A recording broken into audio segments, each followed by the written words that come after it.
Good evening, everyone. I would like to call our regular board meeting to order at 7:31, located in the Village Chambers, 2350 South 25th Avenue.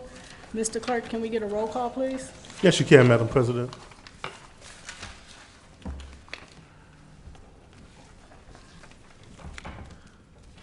Trustee Miller, Here. Trustee Jones. Trustee Jones is absent. Trustee Abraham. Trustee Abraham is absent. Mayor Thompson. Here. Trustee Senior. Here. Trustee Tierney. Here. Trustee Horn. Here. Madam President, we have a quorum. Thank you. Can we all please stand for the Pledge of Allegiance? Pledge allegiance to the flag of the United States of America and to the republic for which it stands, one nation, under God, indivisible, with liberty and justice for all. May we all pause for a moment of silence, please?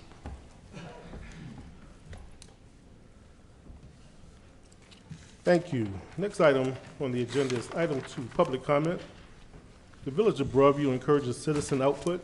Those wishing to address the village board under public comments must fill out the attached speaker request form and submit it to the village clerk prior to the start of the board meeting. The president will then call your name at the appropriate time. When addressing the village board, your remarks are limited to 3 minutes, please. When the president recognizes you, please state your name and address for the record and speak loudly. Your cooperation is greatly appreciated. Thank you very much. At this time, we ask you to please silence all mobile or electronic devices. Madam President. Thank you. Mr. Eddie Fields.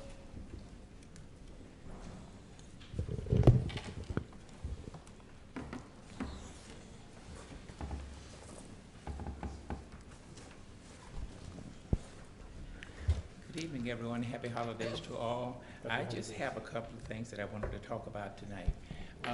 Getting the neighbors to clean up their leaves, because I have raked leaves for the 5 times. And I think if we would sort of tighten up the rules a little bit and make everybody do what they're supposed to keep the village nice and clean, that would be greatly appreciated. Second thing is I have here is the street decoration lights on Roosevelt Road, very nicely done. Very proud of that. And that concludes my comments tonight. Have a great one to everyone. Thank you, Mr. Fields. Mr. Daniel Epstein.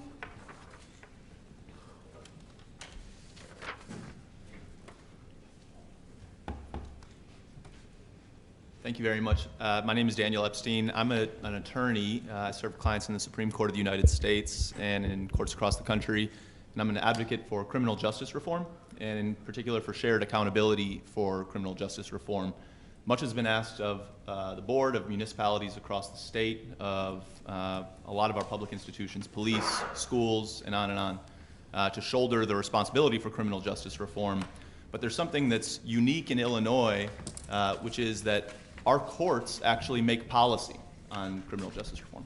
Not just deciding cases, but actually making policy, because they write all the rules of procedure, all the rules of evidence, all the rules of ethics, things that kind of read like a VCR manual sometimes and sit in the background of how cases operate, but have a big impact on substantive rights. And so I've been going around the county trying to talk about what courts can be doing to shoulder that responsibility. And just as an example, in Illinois, judges don't have to explain their sentences. So they say, guilty 25 years, next case. And they don't have to say how they got those 25 years. Big problem, because people make mistakes in sentencing. And if you don't state on the record how you got the sentence that you did, it's very difficult to fix that on appeal. So years ago, the legislature tried to fix that. They passed a law saying if you sentence someone to a felony, you have to explain the reason why, or how you got the sentence you did. And the Illinois Supreme Court blocked them and said that's a breach of separation of powers. You can't fix this rule, only we can fix this rule. And then they didn't fix the rule. Right? So it's still this way. The Illinois Supreme Court writes those rules that dictate whether sentences have to be explained, that dictate how our cash bail system works, that dictate all sorts of different things. And so I'm going around and just advocating that we pay attention to the role that our courts play in making policy about criminal justice reform, because it can't just be on village boards, it can't just be on our state legislature, it can't just be on our police officers or our schools or anybody. It has to be shared accountability that includes the courts. And this is personal to me because I represented people who were hurt by it, right? I represented people and had to tell families that their dad couldn't come home for bad reasons. And so I have a personal interest in making sure that this gets fixed and that we pay attention to this, and that folks generally pay attention to this, because there's an election coming up for Illinois Supreme Court coming up on March 17th, 2020, and I hope people pay attention to that race. That's the next person who's going to get to be one of the 7 folks who get to decide how those rules are written. I'm one of those candidates, but there are 8 candidates, and I really encourage people to study up on all the candidates so that you know kind of what to expect and what people are proposing. And so thank you so much for the opportunity to talk about shared accountability for criminal justice reform in the court's role. Thank you very much. Thank you.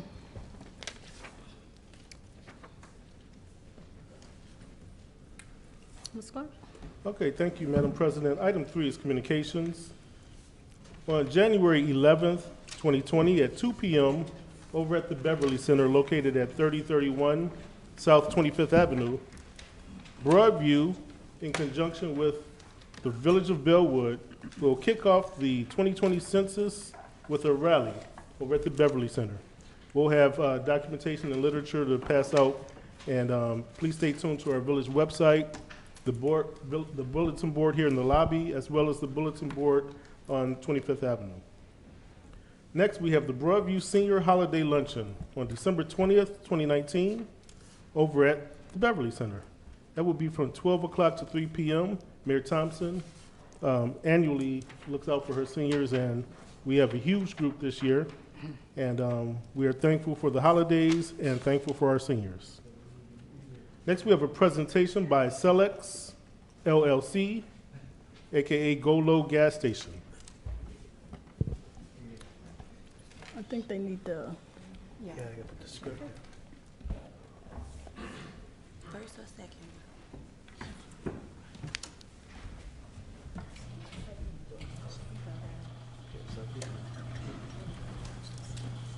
you guys want to come down to see the presentation?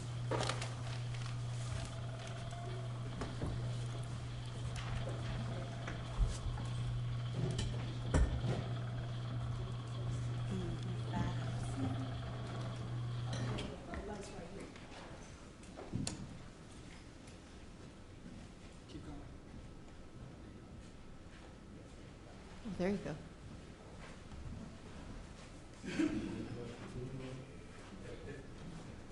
Can you all hear me okay? Yeah, okay, awesome. My name is Jill Donovan, and I am the owner and CEO of Celex LLC. It's a family business that is owned and operated since 1973 by my parents. They've owned as many as 17 gas stations and convenience stores with liquor licenses, mostly in the Rockford community. And then in the 90s, we began to focus a little bit more in the Cook County. This is in Stickney, Illinois, where we have a gas station. That's at the first one is the Grand Prix. There's a car wash in between. There's a second gas station. And if you look at the Grand Prix in the background of it, you see a green building, like that was a rundown bar that was a gang hangout that we demolished and are now putting up that strip mall that you see there. Inside those gas stations, in 2012, gaming became legal in Illinois, and that put gaming into gas stations and large truck stops. Those gas stations weren't allowed to have gaming, and in May of 2 years ago, I went to unincorporated Cook County, and we've passed gaming, and then the past 2 months, those 2 gas stations have gotten gaming inside of it.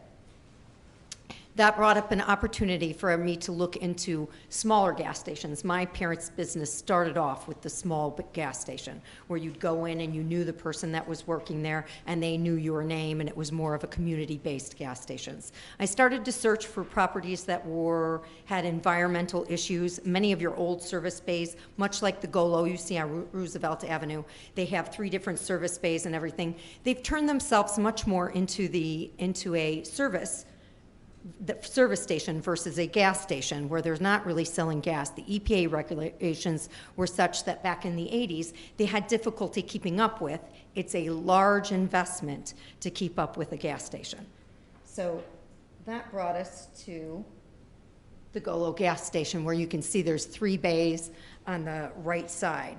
It is our proposal that we look into the gas station and we change the interior and the exterior of the gas station, bringing in gaming, bringing in liquor, bringing in a retail establishment. We also partner with a food vendor. Our food vendor is Noble Roman's Pizza, so we'd bring in pizza. We're looking to partner with a donut vendor as well. A lot of times we do Dunkin' Donuts in your community. We probably won't be able to do that. So sometimes we do like a local community vendor, like a bakery of the town or whatever, and partner with them. We plan on providing 10 to 12 jobs within the community, and we usually hire within that community. It'll beautify Roosevelt Road, which right down the street from you guys in Maywood, I think you see a Falcon Fuel that's currently closed. Again, another victim of taxation, and they were actually stealing taxes, the Cook County taxes, and selling something different, so they're closed. And you'll eventually see that that property, if not fixed, will become Maywood's problem, and Maywood will be responsible for removing those tanks and closing down that property. So one of our biggest components to this project is the environmental component of cleaning up that gas station. It currently has an environmental issue, a tank that is no longer working and was supposed to be removed. I brought in our environmentalist that we partner with, David Kay from Liacom, to come and speak to you on about that.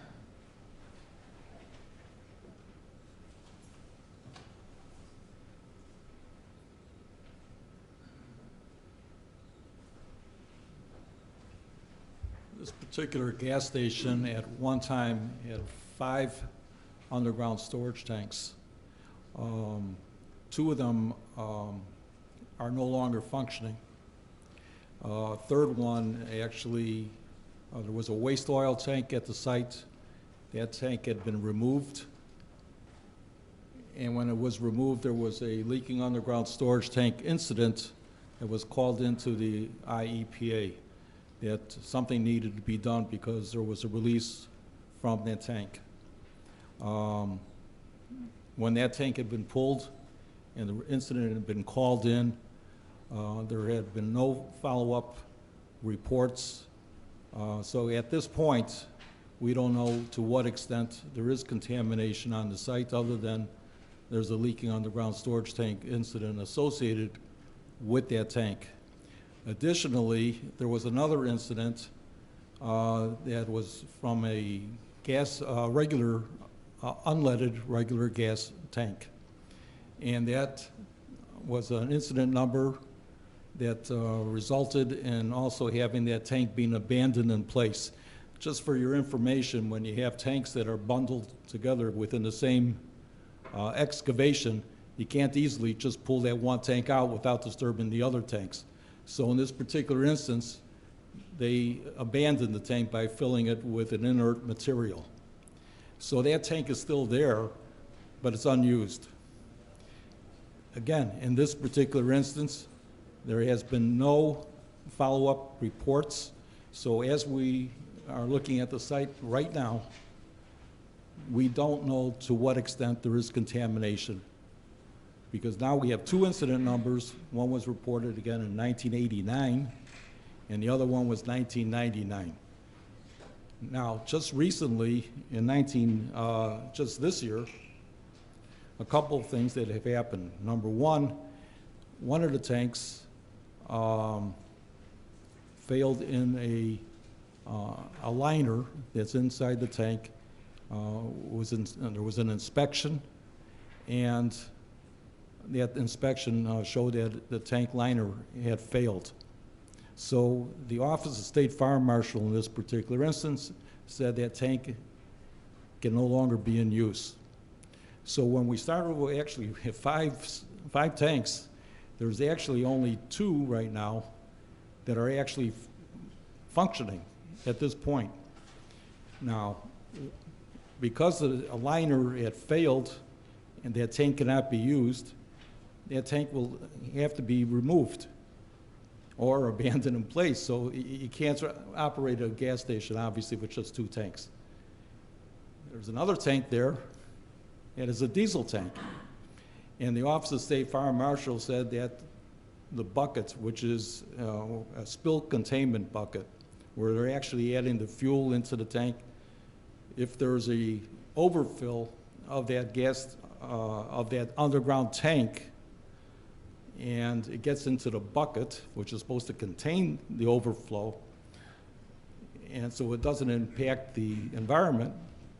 Well, in this particular instance, the Office of State Fire Marshal, through testing, they said that that bucket had failed. It doesn't pass. So now you have a diesel tank that cannot really, should not be used unless they fix the bucket. And you have, so right now it's sort of a situation that we don't know if there's a release from the diesel. We don't know if there's, to what degree there's a release from the underground storage tank for the regular unleaded gasoline tank, or from the waste oil tank that was removed years ago. So we will be looking into actually doing a site investigation. And then it is the intent of Ms. Donovan to actually seek a no further remediation letter from the IEPA. So we close the incidents from before and just move on and clean up the site. We just can't leave this, the contamination there as it is. And again, we don't know to what extent, but this is unusual to see that so many years to go by without having any reports submitted to the IEPA.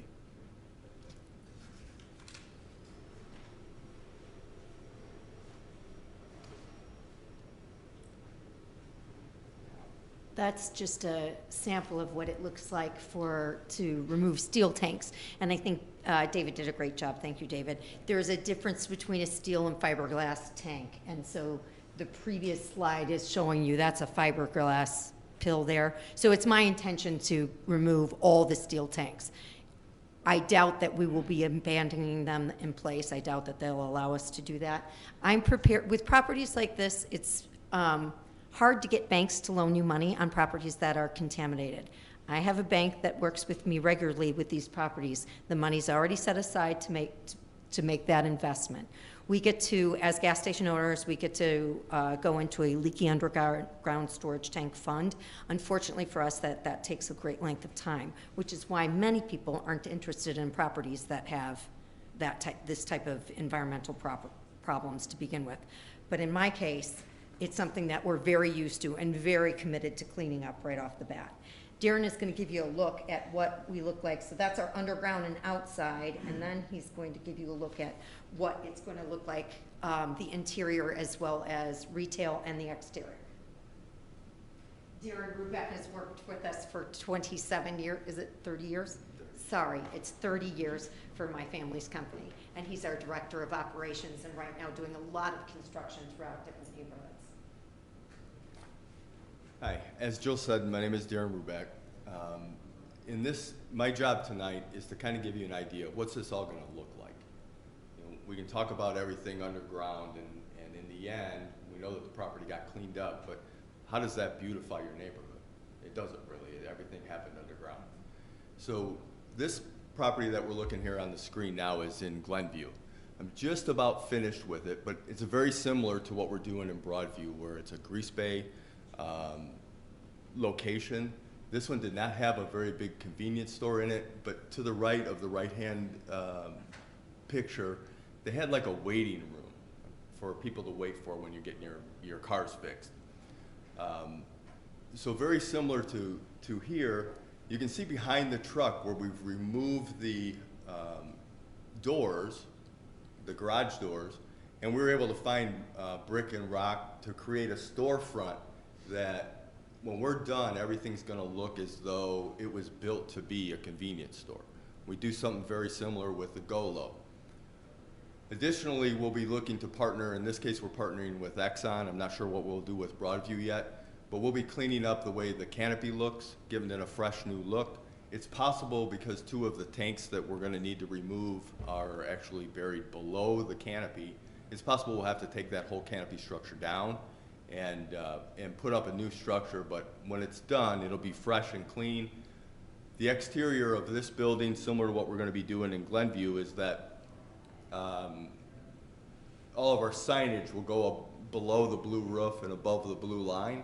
In Glenview, or in Broadview, it'll be very similar to that, where we're going above the windows with all of our signage.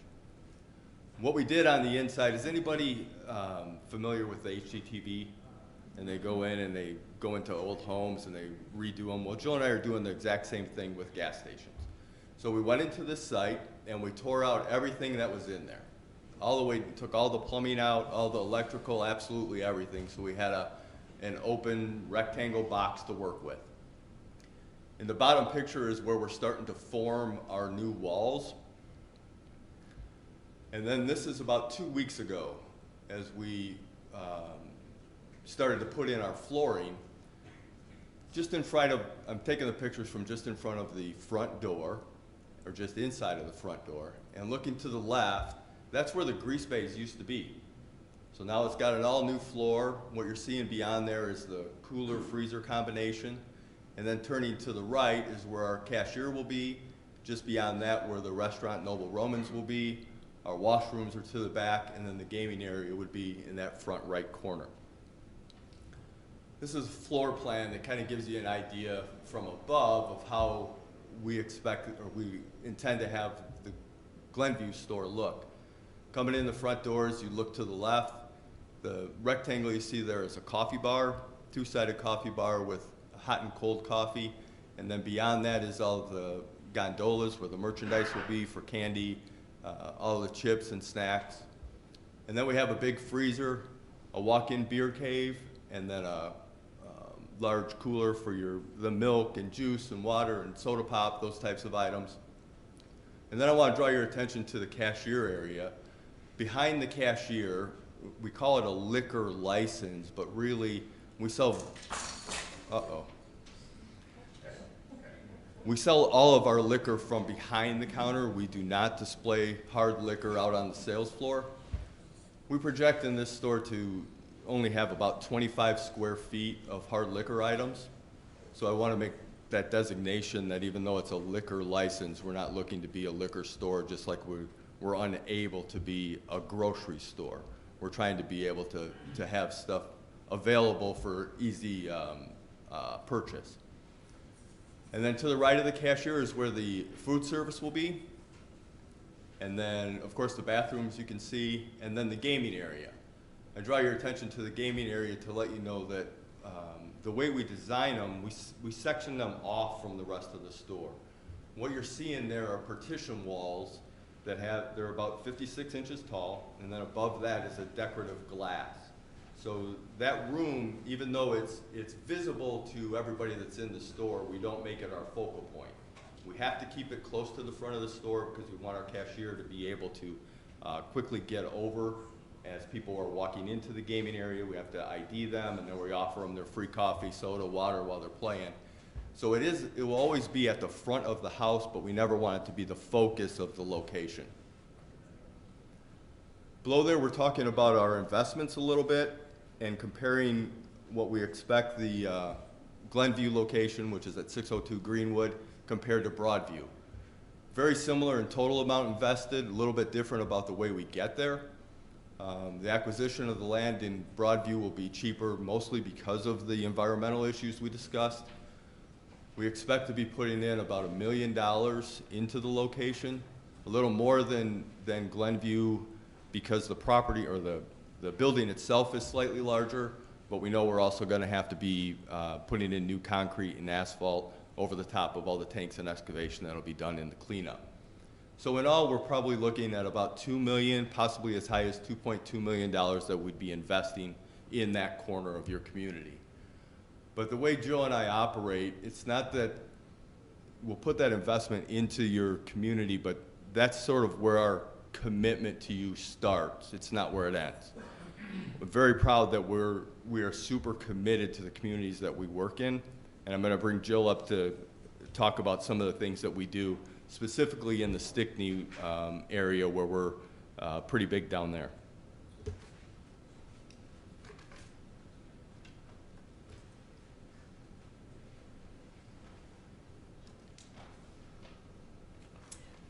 Yeah, that is some of our current staff over in Stickney, many of them between 5 and 25 years that they've worked for us.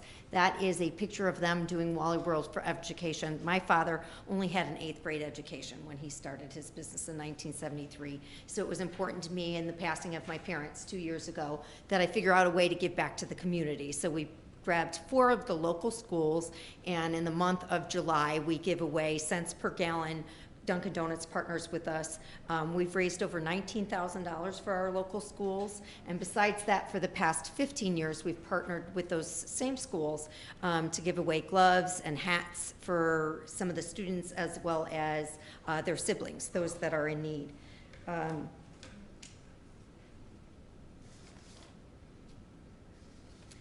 We anticipate hiring locally 10 to 12 employees, a $250,000 payroll. The job wages will be between $13 and $15 an hour, depending upon where Cook County is at the time. I think we're at 13 currently. There will be 4 management positions that include benefits. Our people stay with us a great length of time, much more than the usual 6 months that you see in Targets and other gas stations, because we have flexible scheduling, we have a team atmosphere, and we understand their parental responsibilities. Safety of our customers and safety of our employees is of the utmost importance to us, and for that, I've brought in Dan Nunes, who's a 24-year Chicago police officer, just had his 24th year anniversary, and for the past 15 years, he's handled the security at the 2 locations that I showed you originally when we first started. This is Dan Nunes.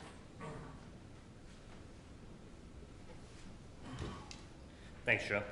Good evening, everybody. My name is Dan Nunes. I am a Chicago police officer for 24 years. For the last 15 years, I've been undercover narcotics in the Bureau of Organized Crime. I've been with the family approximately 15 years, and I provide security for both gas stations in Stickney. Chicago ends about 3 blocks before unincorporated Stickney begins. So therefore, Chicago comes through, both gas stations, use the restrooms, they check on the gas stations, they know I'm there. There's a police officer, an off-duty police officer in each one. We have Chicago police officers that work there and Cook County sheriffs that also work there off-duty. We are there basically Fridays and Saturdays from 10 o'clock until 3 o'clock. Gaming ends at 3 o'clock. Gaming shuts down about 10 to 3, correct? So therefore, we make sure everybody and anybody that's gaming in there gets to their cars safely. If anybody wins, we make sure they get to their cars safely. When I first started there were issues locally, gangs and stuff like that, just like Joe said with the bar that was across the street from the, which is now the Grand Prix. That was a big issue, a very big issue. It was one of the local gangs that hung out there. Their problems always spilled into the street and onto the property. We didn't hesitate to lock people up. Once, if there was either theft from the stores or stuff like that. Once the people in the community know we're there and we are off-duty police officers, not just security, the crime stopped a lot. Basically, there's no problems anymore. Here within the community, there'll be local off-duty police officers working at this gas station in particular. So therefore, Cook County is always on the property, coming and going, using the restrooms, back and forth. We've never had a problem whenever we have to call, if we have to call, to get somebody there for a service, whether it be a disturbance or whatnot. Again, I've been there for about 15 years with the family. Traffic, we're always walking around the stores, make sure there's nothing going on behind the stores, in front of the stores, around the pumps and stuff like that. Really no big issues. Once the community knows and the bad guys know there's security and off-duty police officers in there, there's really no problems. And again, police officers on duty will be stopping into the store, also checking on our own people. So it's a big plus. Any questions? Does that conclude your presentation? No, I'm almost No. there. Any questions for me, being security? We'll do Q&A at the end, so if we got questions for you, we will address Okay. them at that time. Thank you. Thank you. Thanks, Dan.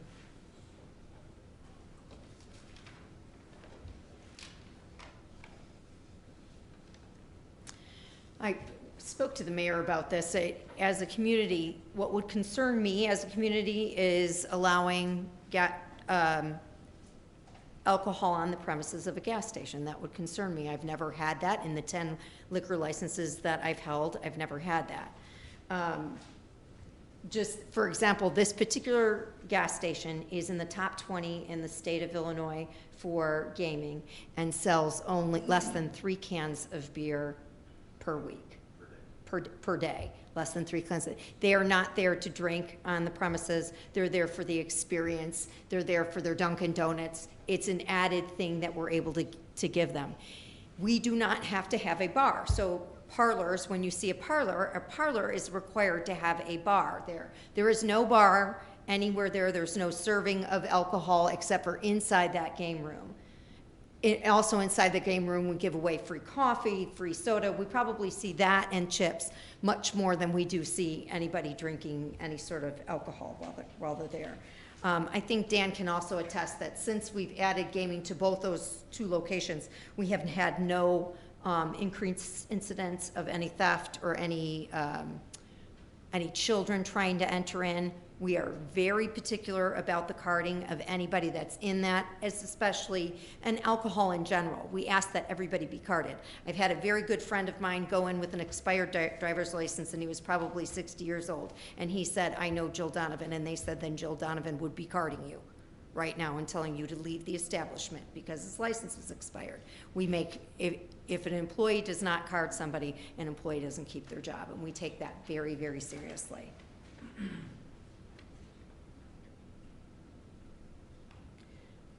To gauge the community, and I think I need to get used to working this thing. There it is.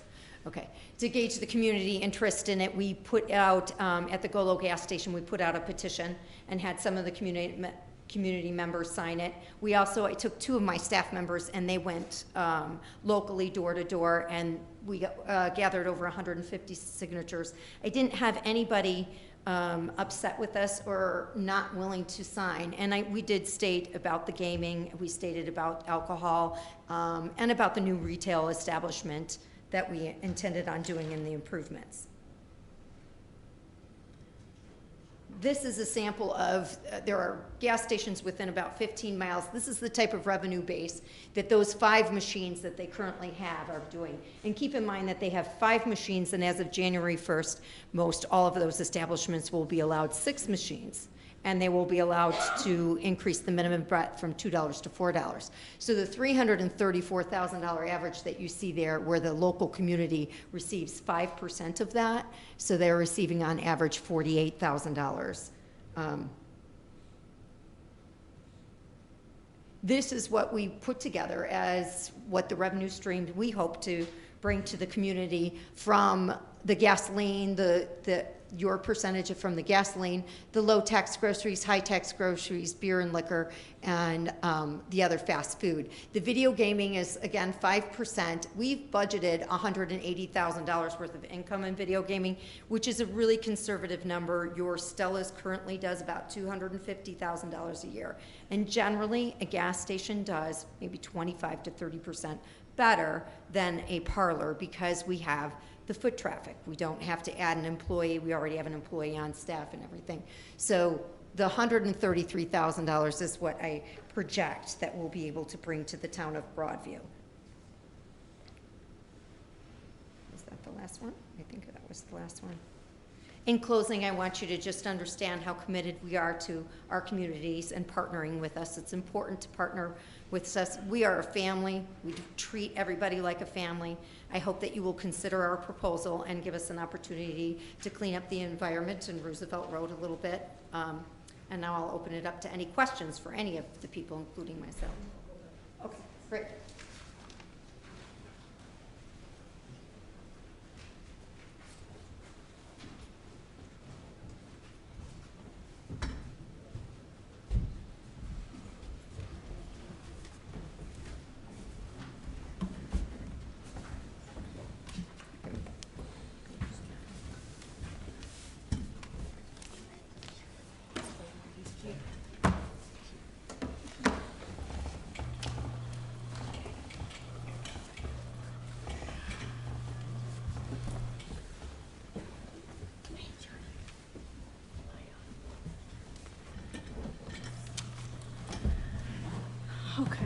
Thank you for the presentation. Just let me give a little bit of background on how this all came to fruition. They came out, they met with Dave and I initially, and the concerns that I had was the gaming and the liquor component of it. But what was impressive is the owner that owned Golo is here. He came, and we had, I think, a second meeting with the owner that owned the gas station. And this is when we found out more about the environmental issues that that's proposed on that site. And so I felt that we needed to probe into the situation a little bit deeper to get a better understanding of what this would mean to a community our size, and to have an additional gaming or liquor license potential come to town and what that looked like for us at large.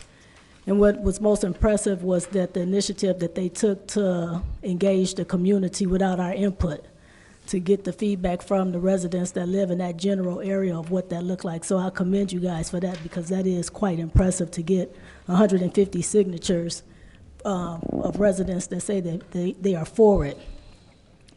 Then we had a third meeting, and the third meeting just took place about 2 weeks ago. And so we invited the department heads, our safety committee, to come on board to talk about the conversation. So that include our police chief, our fire chief, public works director, and the building commissioner, because they are the experts as it relates to the issues that may arise. I'm not, and I recognize that. So we brought the team together to kind of have this engaged conversation with them. And what was most profound was the environmental issues from the fire inspector, from the state fire marshal, with the issues that's there on the premises. So I thought it was important that we bring you before the board to have the conversation so that they can ask questions based off what they heard tonight, and then we'll see how we move forward from that point. So we'll start with Trustee Miller. I don't have any questions, but I would like to hear at what point did we determine from the actual owner that there was an EPA issue, and what did he take, what precautions did he take to make sure they didn't spread? So I don't have any for you guys, but it was for the actual owner. Basically, it's not in violation, or it was not in violation until a couple of months ago. You know, one of the tanks went bad, so we had to replace the tank, you know. And we would do it, but Jill, she has better plans than what I was gonna do. I was gonna replace or, you know, do something else, but she's gonna do everything. She's taking all the old tanks out and putting the new fiberglass. Before they had steel tanks with fiber lining inside the tank. Now they have fiberglass tank. So that's what she's, you know, upgrading the place. So the issue just arose a few months ago? Yes. From couple of months the ago. EPA? Yes. Okay. Thank you. Thank you. That's it, Trustee Miller? Yes. Trustee Jones? Oh, I have no questions. I've been an advocate for video gaming in Broadview for a while, so I have none. Thank you. Trustee Abraham? I guess my question would be, well, one, welcome to the new people that are going to be doing what they want to do, and that was thank you for that elegant presentation. Looks very nice, and definitely we appreciate you coming in and welcoming you here. As far as what Trustee Miller, she did raise a very valid point, which raises my concern as well, is, you know, the old owner, obviously I know he's selling the property, and excuse me, but now this new owner now has to deal with some issues. So I'm not sure how long he knew of those reports is my concern, and, you know, and if there was a danger to our community, and he's been doing business here for X amount of years. So I'm not too fond of that, to learn of that there was an issue and it wasn't being addressed, or it wasn't brought to the village's attention, because this is called general safety. So, I mean, yes, I'm happy that we got somebody that's a potential buyer that's going to remediate it and fix it and make it better and safer for the entire community. So definitely I'm happy with that. That's my comment, Mayor. Thank you. Trustee Senior? Yeah, I don't have any questions, but the presentation was put together very well, very impressive. And I love the fact that you are gonna make Roosevelt pop. It's gonna, you know, beautify it. I'm very impressed with that. And generally, when one person does something, It's Chain reaction. contagious. Yes. help out the rest. Yes. So, And just to the environmental, David didn't touch on this, but our testing is actually happening tomorrow. So they'll take soil borings, and they'll take soil borings from all different areas of the property, closer to the school as well, so that we can make sure that, or the daycare, so that we can make sure that, of where it's gone, if it exists at all. You don't actually have, unless somebody comes up to go buy a property, you don't actually have to do those soil borings and take them. So you would never know what is in the ground, but we will know that by probably within a week or so. It's still nothing that I'm afraid to clean up. We'll be cleaning it up no matter what. Is that it, Trustee okay. Singh? And that the fact that you said 12 jobs from people from the Yep. community, I love it. Yeah. Yes. So that's my conclusion. Trustee Tierney? Have you guys looked at any funds, like there used to be a super fund for underground storage tanks? Yes. Is that all dried up, or No, is it's that something actually, that's still it's actually available? solvent. It just takes a while Okay. for you to access it. And if you don't, dot your i's and cross your t's. There's a deductible for it, so it depends. At this point, I don't know what portion I'm going to have to pay of the deductible. When you don't stay compliant, one of those tanks was supposed to be removed, so they may not let me access the fund for that particular tank. But I'm hoping to be able to access it for the rest. So So there's a liability as much as probably $100,000 to me. And then there's the length of time that I'd be out the money till they're able to access the So fund. you may be able to recoup some of that money? Absolutely. Okay, good. That's all I have. Hoping so. Hoping so. Fingers crossed. Is it Trustee That's Tierney? Trustee Horn? I think it was a very good presentation. Thank you. Just a question about, are you going to remain the owner? No. Or you're selling it to? I'm selling it. Okay. My second question is, how do you intend to acknowledge the active military servicemen and women and the veterans? Well, you asked a really good question. We're listening. Yes, I will get back to you because nobody's asked What me was the, that. what was the question? Because we didn't You hear guys it. didn't hear the question? No. I asked, how do you intend to acknowledge the active military servicemen and women and the veterans? I don't know that we do anything currently, so I'm gonna get back to you. Yeah. Okay. Yeah, awesome, because we definitely would love to partner. As I said to the mayor, we told the mayor that we are looking to help out the community, and she said she had a long list. So I said any list that she has, I was willing to look at and participate. It's really important, honestly, it really is important to me to give back. I've been lucky, and I'm a second generation, and most people that are second generations in my business, especially females, aren't very well known in this business. A lot of them don't succeed, but I assure you, I'm thriving, I'm going to succeed, and I'm giving back. Great. Well, I'm looking forward to it, so if we can just, consider them, that'll be good. Yeah. Thank you. I can do that. That's it, Trustee Horn? It is, thank you.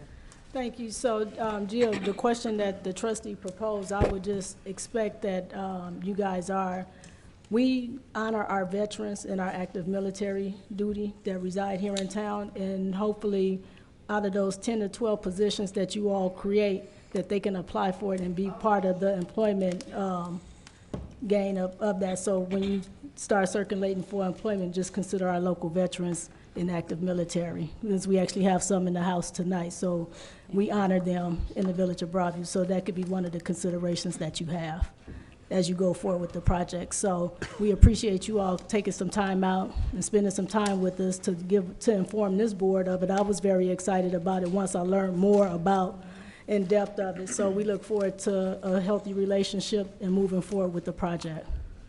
Thank you. Have a good night. Thank you. Thank you. Mr. Clerk. Okay, thank you all. Item 3 was communications. We're complete with that now. Next to item 4, consideration to approve the following minutes. And before we do so, let me acknowledge for the record that Trustee Abraham has arrived to the meeting, and that from the last meeting of the approved minutes, all corrections have been made and sent to you via iPad. Consideration to approve minutes from the December 2nd, 2019 regular board meeting. Motion to approve? Second. It's been properly motioned by trustee Horn, seconded by trustee Tierney. Madam President. Trustee Miller?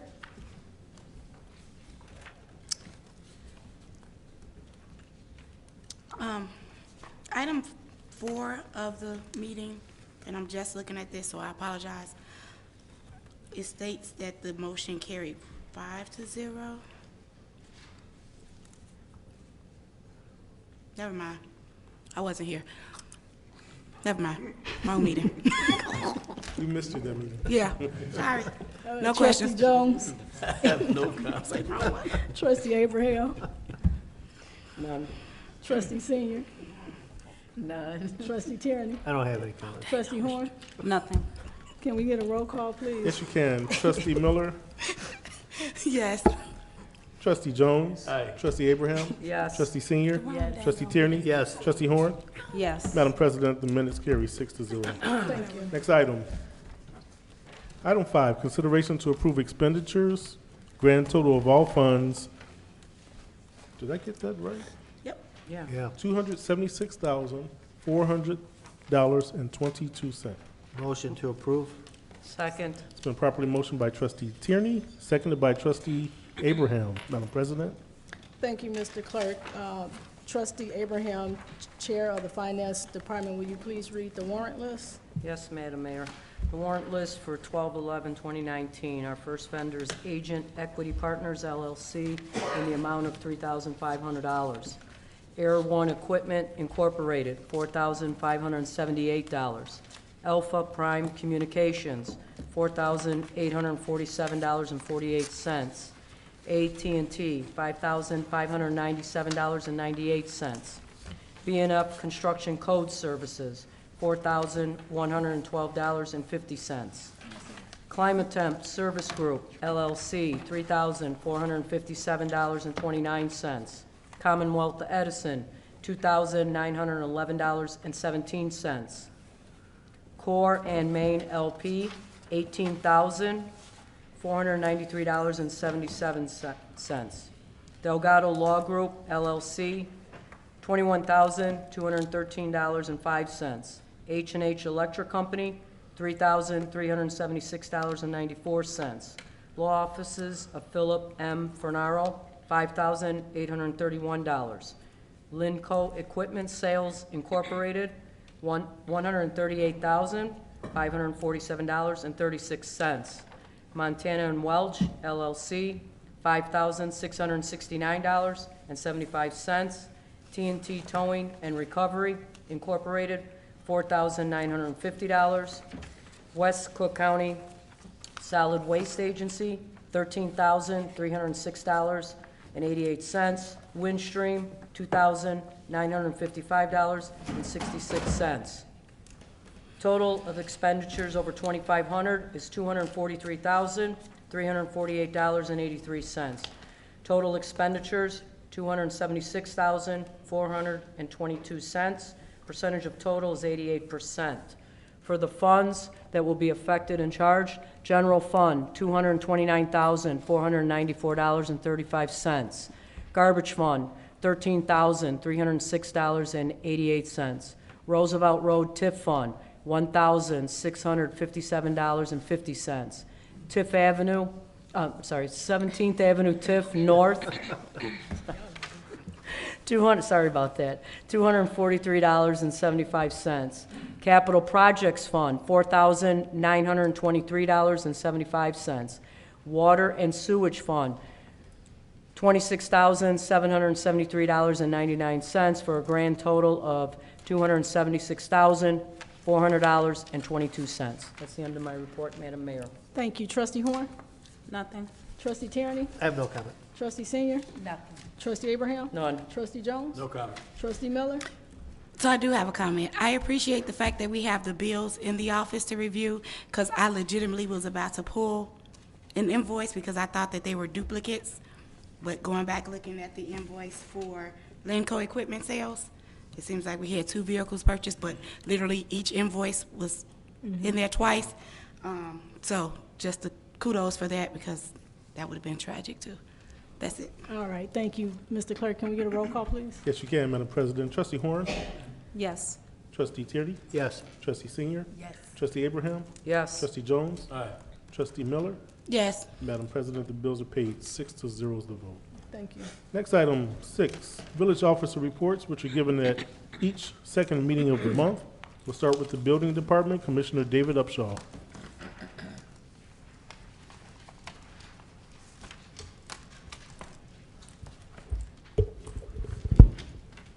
Good evening, Mayor, Board, residents, Village of Broadview. Good evening. The November 2019 Village of Broadview Building Department report is on file at the Mayor's office and the Clerk's office.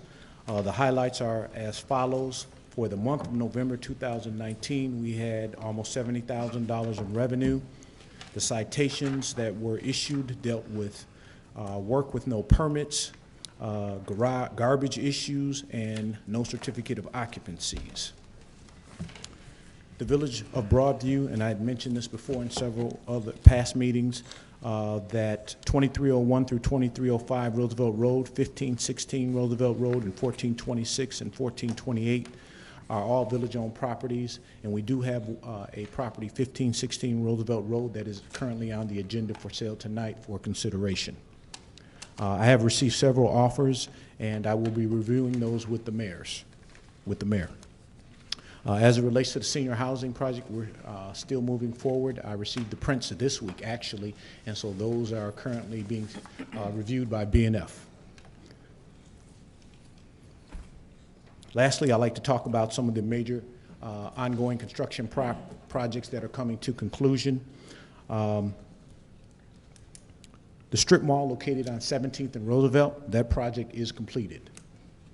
And so we look forward to getting that rented out and definitely improving that corner. The Broadview Public Library, still ongoing issues, but we are moving forward slowly. And I expect completion in the spring or fall, spring or summer of next year, 2020. Red Door, they're still doing their demo. That's 1519, 1521 Roosevelt Road. The Park District is pretty much done with their concession stand. Just punch list items. And the Mart Express, it will be undergoing a major renovation. The Mart Express is located, that's the gas station on 17th and Baton near the expressway. That particular gas station will be undergoing a major renovation, and I anticipate it to start at some point next year. Mayor, Board, that concludes my report. I'll entertain any questions at this time. Thank you. Trustee Miller? No questions. Trustee Jones? Do we have an update on the vacancy at 17th and Roosevelt from the hamburger joint that was there? Checkers. Is that the Checkers? Yeah. Actually, the Checkers as well as the property next door, Family Dollar, are owned by the same individuals, John Arganis, and he has been showing it. Actually, he showed the Family Dollar today. As it relates to the Checkers, it has been showing. He has been showing it, but there's some issues because it's a sublease. I think they have 1 or 2 more years left. Checkers does have 1 or 2 more years on their agreement. I don't know the particulars though. Okay, that's it for me. Okay. Trustee Abraham? None. Trustee Senior? None. Trustee Tierney? None. Trustee Horn? Yeah, one quick question. Have you begun drafting or thinking about a policy related to your department as it relates to the recreational use of marijuana? I don't really understand your question per se. What has been done as it relates to recreational marijuana, which is effective January 1st, 2020, is that I have been working with the mayor's office, and we do have an ordinance in place, and we have passed the zoning. And so that's where we are right now. We'll be working with council to establish permits going forward. No, not related to the village as a whole, related to your department and the people that are employed within the department. Is there going to be a policy documented as to how people are going to be governed? If it's legal and they can recreationally use it, will they be allowed to use it in the office? Or, I mean, you have to document something. Something has to be So in let place. me answer that. It sounds like you speaking of personnel. Yeah. So personnel, it matters is different from the cannabis. So we have, we will still be committed to being a drug-free workplace Workplace. Okay. And each employer, just so you understand the statute, each employer have the opportunity to make provisions. The Village of Broadview has decided that we will continue to be a zero tolerant policy for a drug-free workplace. Okay. Thank you. Thank you. Thank you, Commissioner. Okay, thank you. Next is the Finance Department, Finance Director, Tim Hicks. Good evening, Mayor, trustees, and residents. Good evening. So the financials for November, year-to-date, the revenues for the month of November was approximately $1.3 million. Year-to-date total revenues are $6,713,281. Year-to-date revenues are unfavorable to fiscal 20 budget by $2.3 million. This is driven primarily by property taxes, which are unfavorable year-to-date budget by $2.6 million, which are offset by other taxes, which are exceeding budget by $976,487. Total expenditures for the month of November were $1.3 million, bringing year-to-date expenditures to $7,499,412. Year-to-date expenditures are favorable by $1.1 million versus the budget. Finance is unfavorable by $356 million. This is due to the payment of the second installment for insurance being paid out of the Finance Department. The costs just haven't been, we allocated those costs to all the departments in December. So for November, it just the finance is unfavorable because that was done in December. Public Works is unfavorable by $135,000, and that was due to purchase of equipment that was paid out of the general fund, but those costs again in December will be shown in the capital fund where those costs were originally budgeted. Fire and police are favorable, $564,000 and $570,000 respectively, and that's due to the collection of pension contribution that just haven't been drafted by the pension funds. Overall, really the only revenue source that's been down particularly is property taxes, and we typically get a huge disbursement from Cook County in February after the payments usually are due in December, and so then they're distributed from Cook County in February. The net deficit for the month is $70,680. Year-to-date, the deficit is $786,131, and this is purely timing due once we receive that huge tax disbursement from Cook County, then we'll be back in the black. And then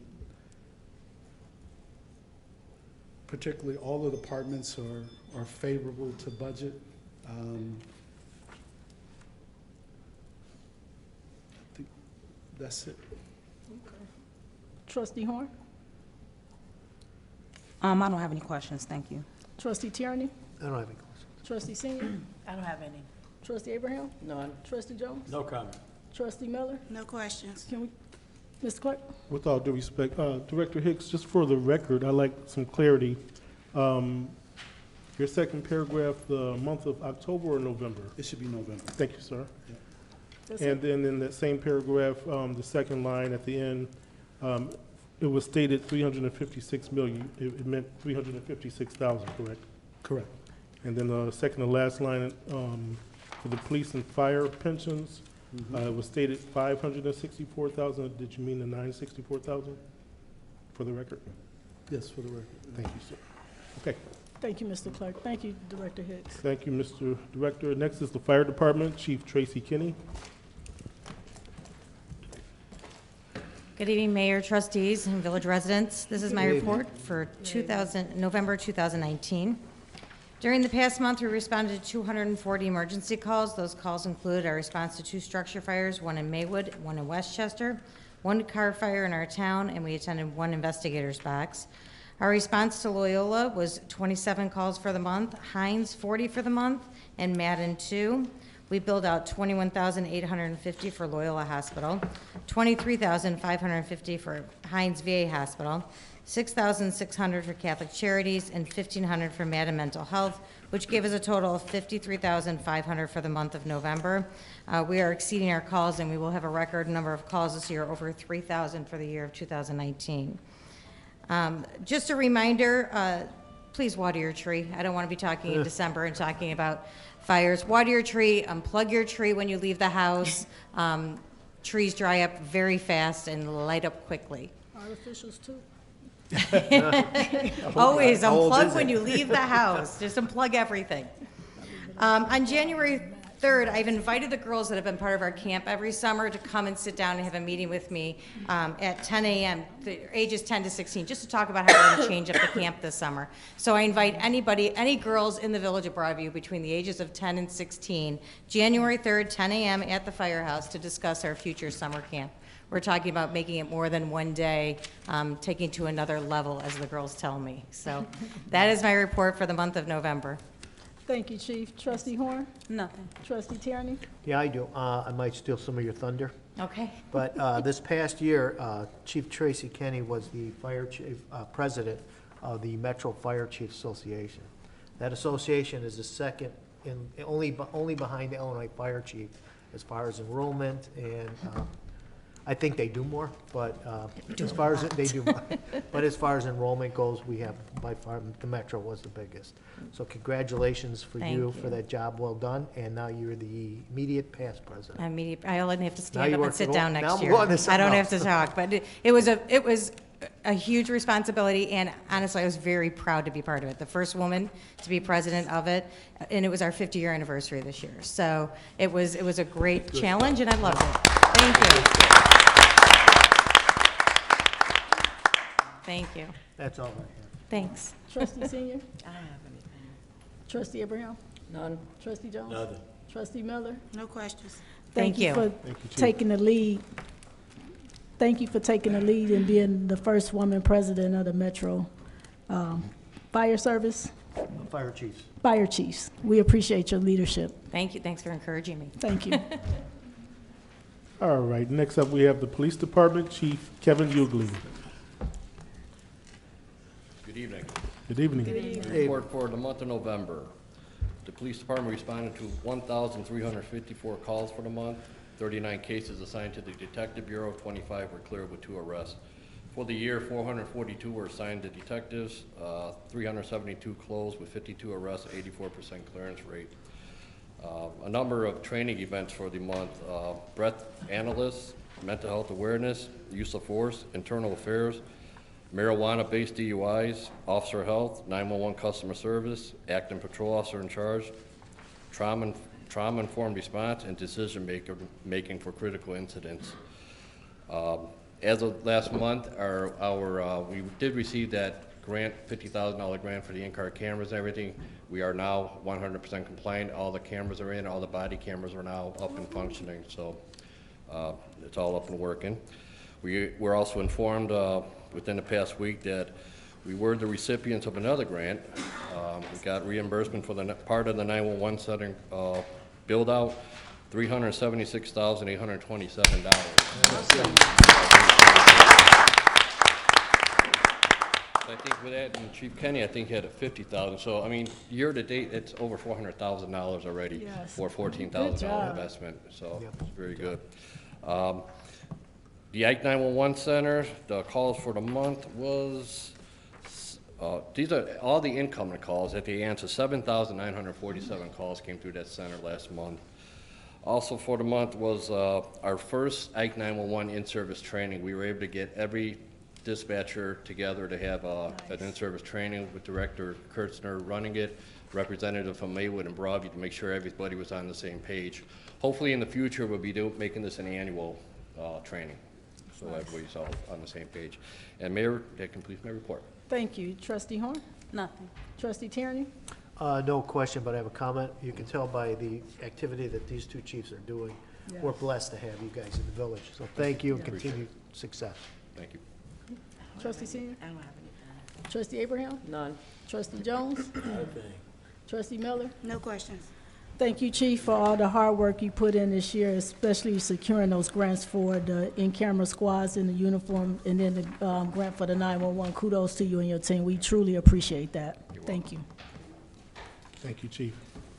Next, we'll have the Public Works Department, Director Matt Ames. Good evening, Mayor, Board of Trustees, everyone in attendance. Good evening. Month of November, monthly report, summaries.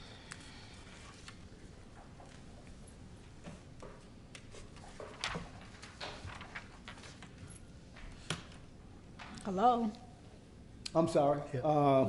9 water service line repairs associated with the meter replacement, 2 water main breaks, and we are complete with our meter installations with UMI. As a matter of fact, they've completed their portion of the contract, which is 90% completion rate, and actually we're probably a little bit lower than 100%. We have approximately 30 locations that have been identified as vacant or some other issue that we're working with the building department to make arrangements to have the meters replaced once the transfer stamp is issued. There was $10,798 collected in the month of November, mainly from the sale of the 2001 International dump truck and also an insurance claim from a crash report that occurred back in September of this past year. And I will conclude this by just reiterating what the leaf collection program is described as. I know that there was, this is the first year in full operation, or should I say enforcement of the new contract that that we negotiated with Groot. And in the negotiations, I believe that the financials will indicate that we have benefited from the renegotiation of the contract in terms of disposals, and the services that we did get includes Groot collecting leaf bags for the months of September, October, and November. Their contract scope of service calls for landscape waste collections to be made from March 1st to November the 30th of each year during the term of the agreement. September, October, and November are the only months that Groot will collect leaf bags with no yard waste stickers. And the reason we ran it till November the 30th, December the 1st, is because that is the expectation for the first significant snowfall. And if, in fact, you have leaf bags, or should I say we have favorable weather like we've had over the last couple of weeks that allow residents and other folks to maintain their yard, continue collecting leaves, Public Works has been their routine in the past. We'll collect the leaf bags if, in fact, they are placed curbside properly and they do not require a sticker. So, any other confusions or clarity about the leaf collection, you can most certainly call Public Works, 708-681-3602, and pretty much anybody can provide an answer for you. So that's it, Mayor. Thank you. Trustee Horn? Nothing. Trustee Tierney? Yes, Director Ames, how close are we to getting completed with the installs? The meters? Yeah.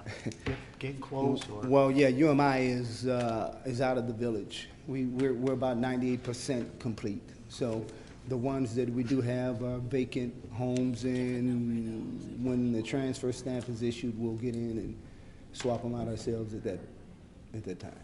Great, thank you. Trustee Senior? I don't have any. Trustee Abraham? None. Trustee Jones? No, he answered mine. Trustee Miller? No questions. Thank you, Director Ames. Thank you. And next, we have the Administrative Department, Village Administrator Letisa Jones. Good evening, Mayor, Board Trustees, residents. Good Good evening. evening. In the month of November 2019, the Administrative Department had 3 billing issues due to rereads and also 3 billing adjustments. For the month of December, I want all residents to know, and also the board, that we put in our newsletter, on our website, also we sent a letter out to all of our residents and business owners that there will be a 30% increase as of January 1st, 2019. And it is on our billing as well. I'm sorry, 2020. I do apologize, Mayor. And it is on our billing. So we just wanted to be proactive, just to let our residents and our business owners know that is forthcoming. In the following departments, hiring has been taken. In the Public Works Department, we hired a part-time labor seasonal worker. In the Building Department, 1 part-time administrative clerk.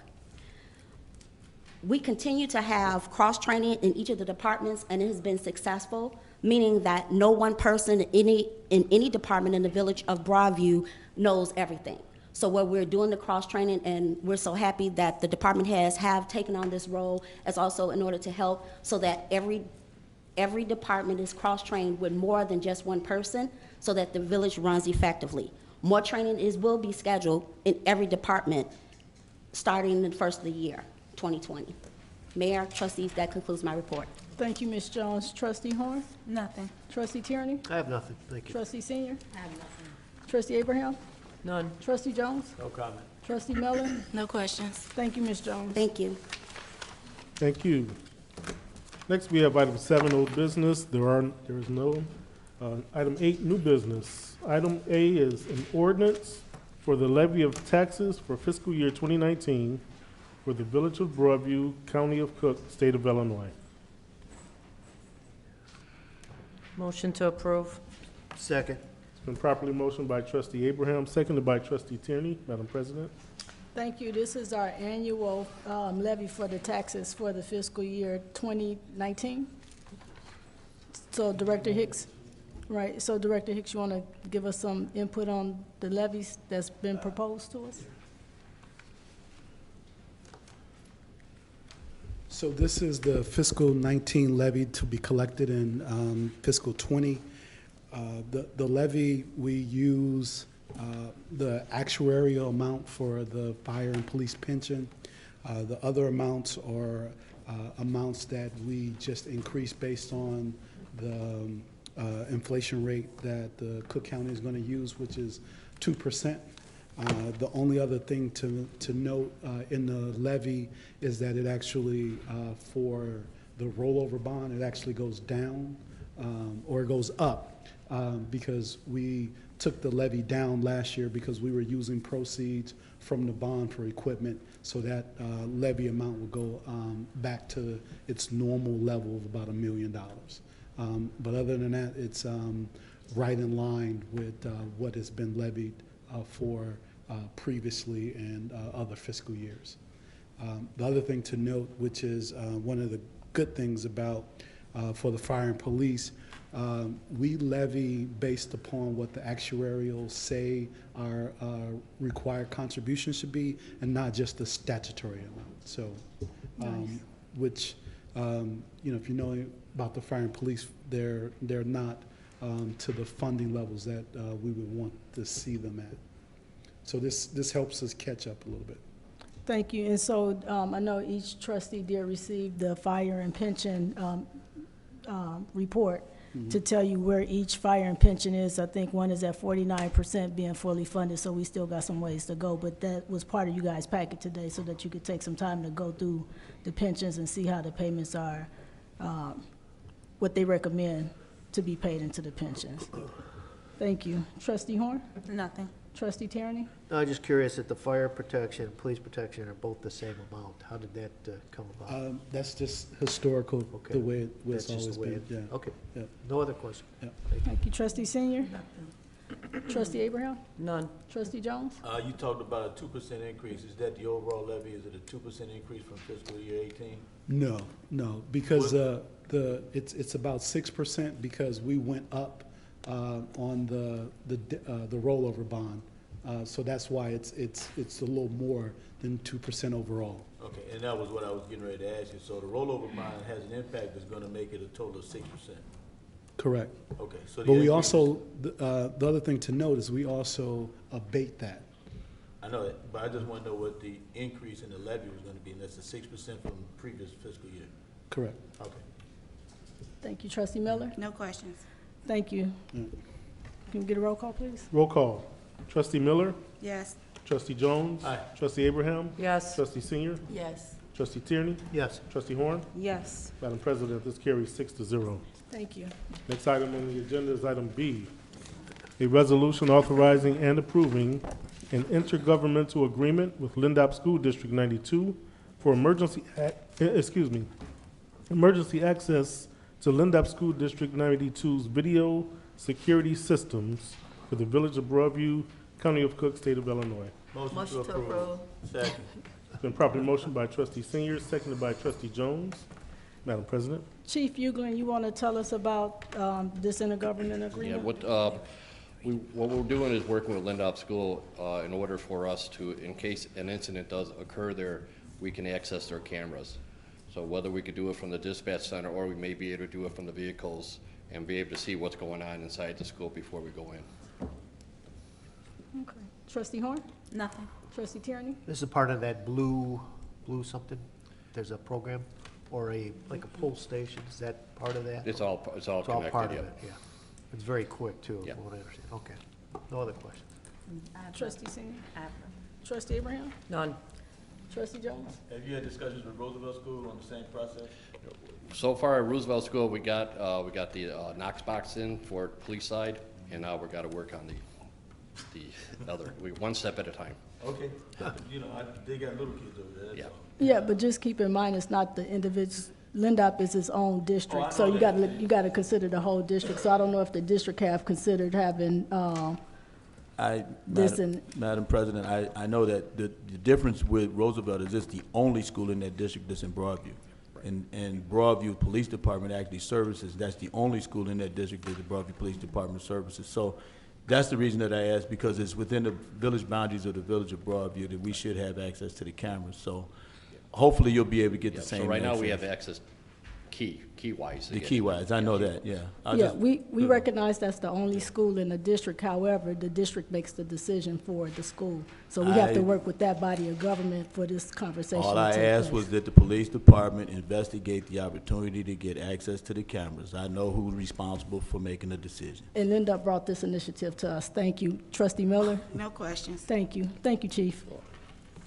Can we get a roll call, please? Yes, you can, Madam President. Trustee Miller? Yes. Trustee Jones? Aye. Trustee Abraham? Yes. Trustee Senior? Yes. Trustee Tierney? Yes. Trustee Horn? Yes. Madam President, this carries 6-0. Thank you. Thank you. Next is item C, a resolution establishing the annual meeting schedule for the Village of Broadview, County of Cook, State of Illinois. Motion to approve. Second. It's been properly motioned by Trustee Horn, seconded by Trustee Tierney, and this is the annual Corporate Authority Board meeting schedule, so for clarification. Madam President? Thank you, Trustee Miller. No questions. Trustee Jones? No questions. Trustee Abraham? None.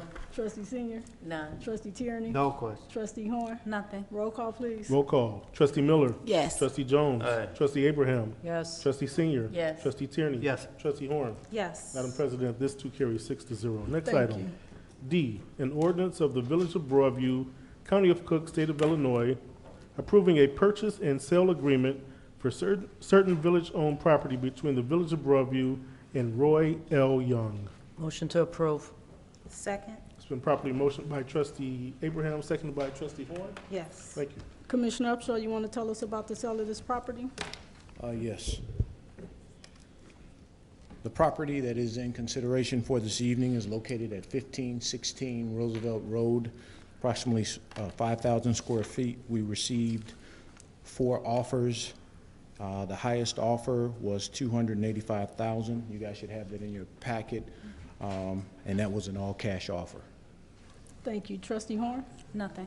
Trustee Tierney? I don't have anything. Trustee Senior? Nothing. Trustee Abraham? No. Trustee Jones? No comment. Trustee Miller?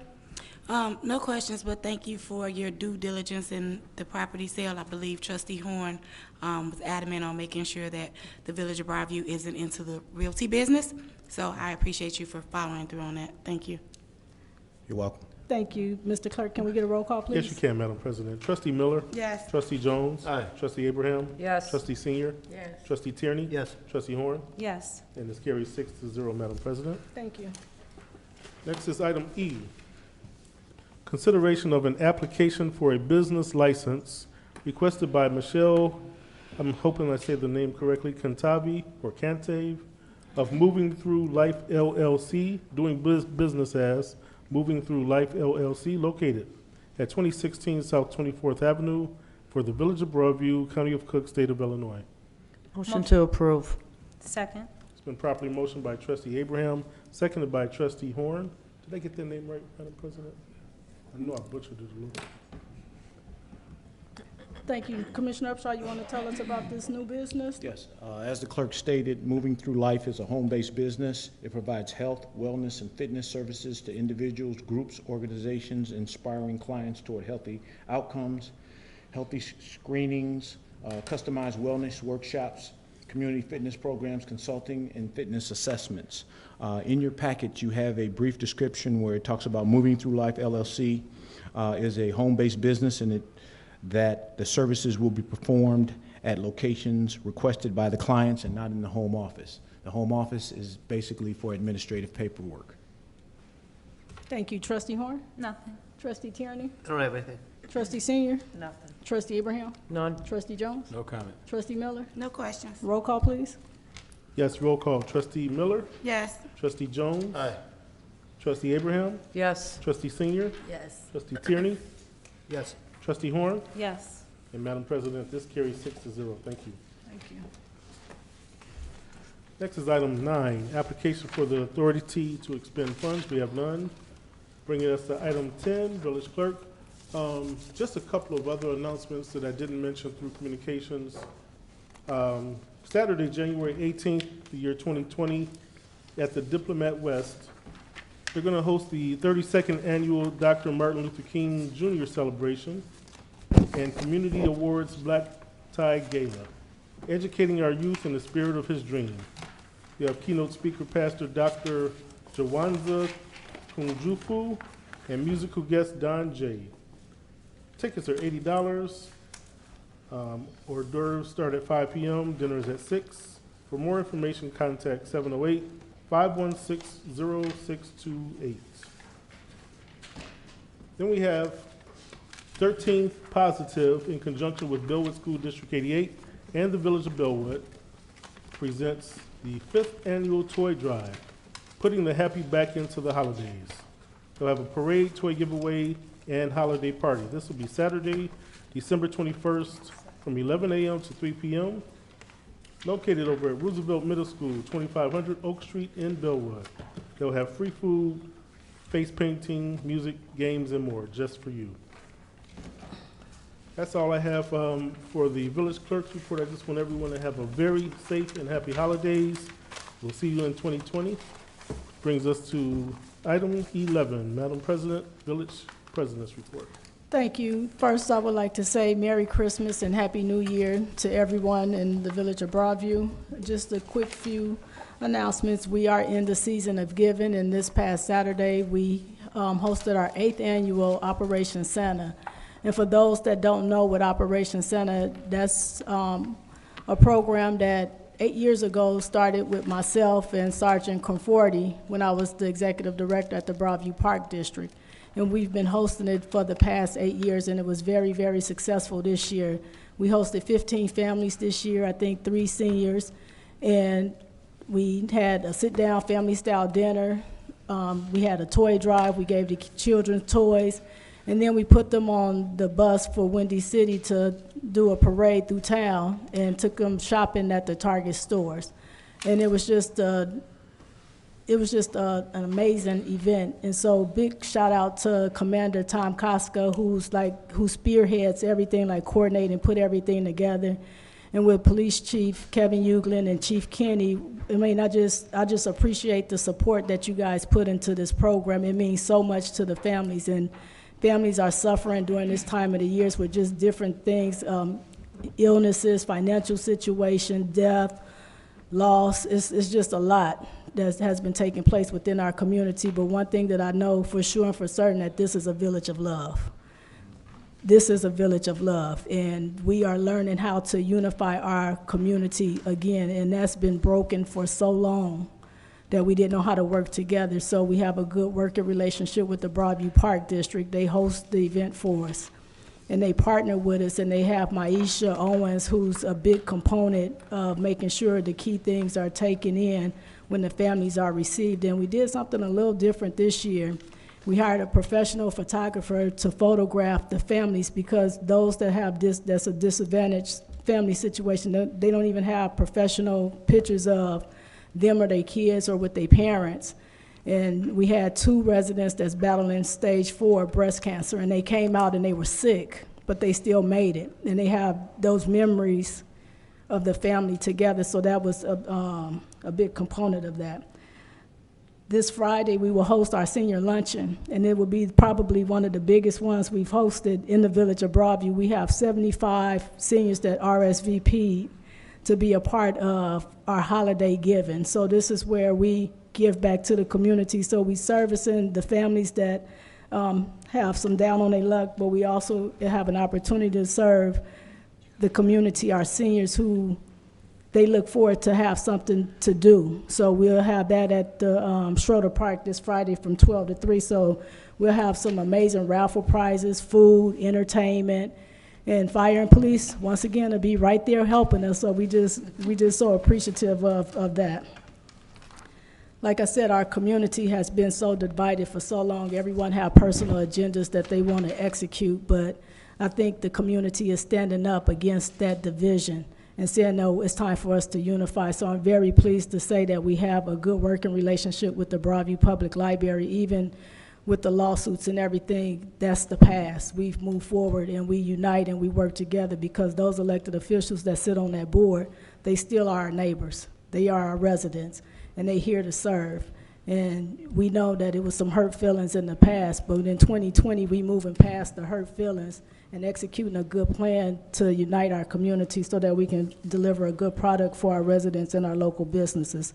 So if we continue on that path, we do say we are Broadview strong. We Broadview strong, and literally we are, because we are a village of love. And when you stand on love, it shows the strength of a community. So we unify in our community. We're not divided. We are a board of trustees together. It's not one. It's a board of trustees. We work together. We collaborate. We talk to one another. We get ideas. We get inputs.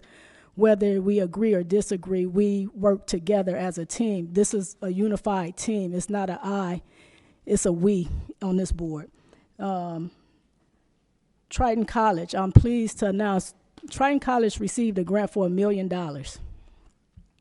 And in that grant is for communities for the residents to take advantage of that, where they're offering free tuition for those that get selected in the program. And we extended that that opportunity to the employees that work within the village and the Public Works Department. And I'm pleased to say one of our employees that's a full-time employee has taken advantage of that opportunity. So he will be entering into the plumbing certification program that Triton is hosting. It's so important that we get engaged, and not only just our residents, but the people that work here, to elevate them, to inspire them to go after these type of certifications, because that's a field that's a lost field with the young population. So I'm very pleased, and I was very excited when he brought the letter to my office to show it to me that he's in the program. So it's a big deal. And when he's out in the field working with his peers, he's talking about the program, and hopefully they get inspired to be participants of this. But it's not just for the village of Broadview, it's for all of our residents that's impacted by this program. So I hope that the residents get engaged. It's a 1-year opportunity at the end of the program, they become certified. And so some of the fields that they have is sterile processing technicians, EKG technicians, medical billing and coding specialists, obstetrician, automotive engine repair, carpentry, plumbing, welding. I mean, these are fields that they all can tap into, whether it's in public works or the fire department. When we talk about automotive engine repair or public works, we do have a mechanic in public works. We want our community to be elevated and be educated and have the tools and the resources that they need so that they can make livable wages and contribute to the community that they reside in. So I hope they all take advantage of a year to your career. It's in our newsletter. We are advertising it in our newsletter, so it will go out to every resident and every business owner, and I hope they take advantage of the program. It's not too often we have opportunities to go to school for free to get in a certified program that can elevate you. So we hope that you all take advantage of that. The newsletter should be hitting the mailbox one day this week, as well as the letters for the water bill increase. So the letters with the water bill increase give you the 4-year plan across the board so that you'll know every year, but we'll be very proactive to make sure when the change of the increase take place that we inform you and we let you know so that you're not caught off guard about the increase, but we put it in a letter. And we know some people forget about things that change, but we're going to continue to have that conversation. I do want, this is one of the partnerships and the collaborations that we have. So the Park District and the library and myself, we all had a discussion and we said we moving forward with your input. And so on Saturday, January 18, 2020, in the Village Chambers, we're going to be hosting the Vision for Broadview. And what that is we just want local residents or business partners to come and just talk to us to say, what do you see to envision for the community so that we can put a survey, a community-wide survey as it relates to municipal service, library services, and Park District recreational services that we can extend to you all. We need to get the input so that we can put a solid community survey together so that we can do better with the resources that we do have. The schools, they will be included in the survey, but it'll be very specific because, as you all know, we have 4 different school districts. We have District 92, 88, 89, 94, District 209, that's our local high schools, and 208, that's Riverside, Brookfield. We have students that go to that school as well. So that's kind of a separate conversation, but we included these 3 entities because it impacts all of us, and we can cover the whole town, but we can still get information as it relates to the local schools and what that look like. So with that being said, from my family to yours, I pray that you have a very Merry Christmas and a prosperous New Year. Let's continue the vision for Broadview together. We are Broadview strong. And I do want to say, Mr. Fields, thank you for your kudos with the lights. We worked really hard we tried to get them up last year, but it didn't work in our favor. So Roosevelt Road, just keep on the lookout on Roosevelt. It's some really transformational things that's coming up. A lot of great ideas that's coming from village employees as well as the department heads. They are really taking the lead on driving the village forward. It's not just the leadership of my level, but it's the leadership with the department heads that I work with every single day that really drive the initiatives of the village. I'm just here to really support the initiatives and move the village forward with the vision that they bestow to me. So I appreciate every department head and the support that you give my office. And then, Mr. Epstein, thank you for informing us about the justice reform at the Supreme level. We appreciate your comments. So we're going to go into executive session. And I need a motion to... It's been properly motioned by Trustee Jones, seconded by Trustee Tierney to suspend the regular board meeting and move to executive session. All in favor say aye. Aye. All opposed say nay. Hearing no opposition, we are hereby suspended at 9:05 p.m. Thank you.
Okay, we're now back in regular session. I'll entertain a motion to move back to regular board meeting. It's been properly motioned by Trustee Jones, seconded by Trustee Miller to reconvene regular session. All in favor say aye. All opposed say nay. Hearing no opposition, we've just concluded our closed session. We were briefed on personnel and litigation matters. No action was taken, Madam President. I entertain a motion to adjourn. Motion to adjourn. Good night and God bless you. Merry Christmas. Properly motioned by Trustee Tierney, seconded by Trustee Jones. All in favor say aye. All opposed say nay. Hearing no opposition, we are now hereby adjourned at 9:42 p.m. Thank you.